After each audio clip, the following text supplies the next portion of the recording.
So hello and welcome to our channel, and today we will be dealing with the third lecture on human resources। और ये human geography पर हमारा तीसरा lecture है।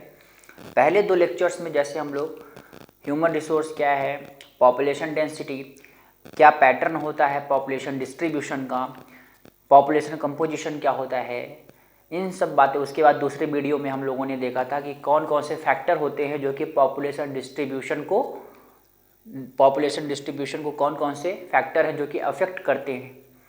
जैसे मैंने बताया था ज्योग्राफिकल फैक्टर है, economical factor, socio economical factor, तो ये सारे फैक्टर्स थे। फिर हमने वहाँ पर बात किया था कि कैसे पॉपुलेशन चेंज होता है। पॉपुलेशन चेंज में हमने बताया था बर्थ रेट क्या है, डेथ रेट क्या है, और माइग्रेशन क्या होता है, जिसमें इमिग्रेशन और एमिग्रेशन की बात हम लोगों ने किया था। फिर पॉपुलेशन कंपोजिशन हम लोगों ने बात किया था कि कहीं पर अगर पॉपुलेशन लड़ रही है कि वहाँ की पॉपुलेशन कंपोजिशन पता करने के लिए हमको वहाँ के लोगों की आय क्या है, वहाँ के लोगों के लिए हेल्थ फैसिलिटीज़ क्या है, उनका प्रोफेशन क्या है, ये सब हमने देखा था। आज तीसरे वीडियो में हम लोग देखेंगे कि किस प्रकार से जो पॉपुलेशन है वो पॉपुलेशन किस तरीके से ट्रेंड क्या रहा है पॉपुलेशन का, कैसे पॉपुलेशन धीरे धीरे बढ़ी और कहाँ पर ज़्यादा बढ़ी कैसे। तो शुरू में अगर हम देखें इस ग्राफ के माध्यम से, अगर हम समझें, ये ग्राफ है, आप यहाँ पर देख रहे हैं एक्स एक्सिस पर टाइम को दिखा रहा है, ये टाइम है, और यहाँ पर आप देखेंगे तो ईयर्स को दिखाता है कि ये किस तरह से ईयर लगातार बढ़ते जाता है, जो कि बिलियन में है। तो अगर हम यहाँ देखें तो सबसे पहले आप देख सकते हैं कि अगर यहाँ पर बर्थ ऑफ क्राइस्ट के बाद वाले समय को हम लोग एडी कहते हैं और इसके पहले वाले समय को हम लोग बीसी कहते हैं। तो इसके पहले अगर आप देख रहे हैं लगभग 12,000 ईयर बिफोर, 12,000 से लेकर के 8,000 बीसी वाले पीरियड में अगर आप देखेंगे तो वहाँ पर development and spread of agriculture, तो वहाँ पर हमको बहुत ज़्यादा तो नहीं लेकिन जानकारी हुई एग्रीकल्चर के बारे में और थोड़ा बहुत विकास भी हुआ। उस समय जो हमारी जनसंख्या थी वो जनसंख्या बहुत ही कम थी।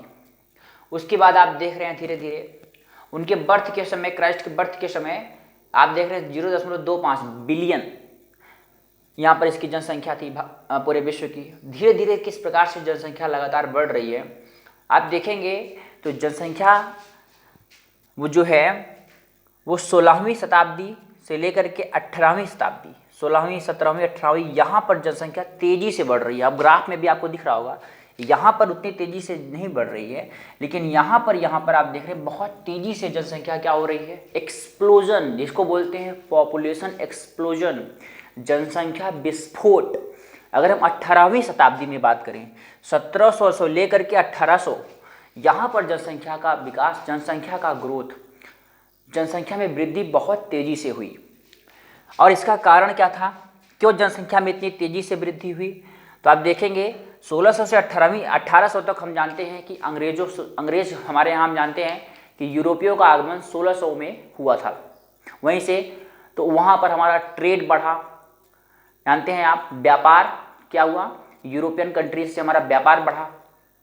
और वहाँ से क्या हुआ, एज, यहाँ पर जैसे मैंने यहाँ पर दिखा भी दिया, age of European exploration, colonisation and settlement. तो किस तरीके से अंग्रेज आए और व्यापार किए, अपना व्यापार बढ़ाए आगे। उसके बाद आप देखेंगे 1700 से 1800 वाला जो एरिया था, 1750 में अगर आप देखेंगे 1750 का जो एरिया था, 1750 का जो समय था, इसी समय हम जानते हैं इंडस्ट्रियल रिवोल्यूशन का डॉन हुआ था, उदय हुआ था इंडस्ट्रियल रिवोल्यूशन का। और इसी के चलते क्या हुआ था, इंडस्ट्रियल रिवोल्यूशन के चलते ही हम जानते हैं कि कई सारी टेक्नोलॉजिकल एडवांसमेंट हुआ। उसके साथ ही साथ क्या हुआ, टेक्नोलॉजिकल एडवांसमेंट के साथ ही साथ हेल्थ फैसिलिटीज़ हमारी अच्छी हुई, जिससे क्या हुआ कि डेथ रेट कम हो गया, पहले की अपेक्षा लोग कम मरने लगे। हेल्थ फैसिलिटी क्या हो गई, बढ़ गई। टेक्नोलॉजी में और हम लोग इम्प्रूवमेंट किए, टेक्नोलॉजिकल एडवांसमेंट हुआ, और जिसके कारण क्या हुआ कि जनसंख्या की मृत्यु दर में कमी आ गई। जबकि बहुत ज़्यादा आप देखेंगे कि जन्म दर में जन्म दर में कमी नहीं आती है। इससे क्या होगा, जनसंख्या, अगर मृत्यु दर में कमी आ गई, जनसंख्या उसके और जन्म दर में कमी नहीं आ रही है, तो लगातार जनसंख्या क्या होगी, बढ़ेगी। यही कारण था कि जनसंख्या क्या हो रही थी लगातार। आप देखेंगे कि 1700 से लेकर के 1800, 1900 और 1900 से 2000, इस बीच में जो जनसंख्या थी सबसे ज़्यादा, तो यहाँ से यहाँ आप देखेंगे जनसंख्या सबसे ज़्यादा बढ़ती है। तो इसी को क्या बोलते हैं, इंडस्ट्रियल, क्या बोलते हैं इसको बोलते हैं हम लोग, ये इंडस्ट्रियल रिवोल्यूशन के समय में क्या हुआ था, जनसंख्या इतनी तेज़ी से बढ़ी थी। इसी के कारण टेक्नोलॉजिकल एडवांसमेंट, हेल्थ फैसिलिटीज़ बढ़ जाने के कारण ना, जैसे जो स्टीम इंजन आया था, स्टीम इंजन ने क्या किया था, वो लेबर फोर्स को कम कर दिया, लेबर एनर्जी को कम कर दिया।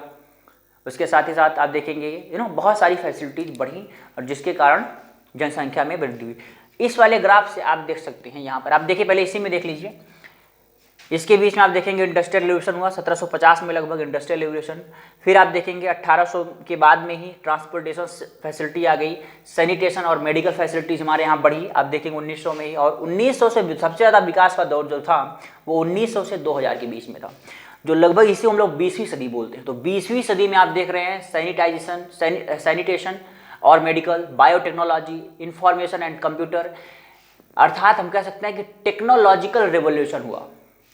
कहाँ से, 1650 से लेकर के, 1650 आप कह सकते हैं यहाँ से लेकर के 1650 से लेकर के अभी तक जो हुआ, इसमें क्या हुआ, टेक्नोलॉजी बहुत तेज़ी से आगे बढ़ी, टेक्नोलॉजी में बहुत तेज़ी से इम्प्रूवमेंट हुआ, और इसी को क्या बोलते हैं, टेक्नोलॉजिकल रिवोल्यूशन। 1650 से लेकर के अभी तक के समय को हम लोग बोलते हैं। यहाँ पर बहुत तेज़ी से विकास हुआ, और ये जो एरिया है, ये अर्थात हम देखें ज़्यादातर जो विकास हुआ वो 18वीं से 19वीं शताब्दी, 19वीं से 20वीं शताब्दी में सबसे ज़्यादा जो जनसंख्या ग्रोथ थी वो हुआ, जनसंख्या वृद्धि हुई।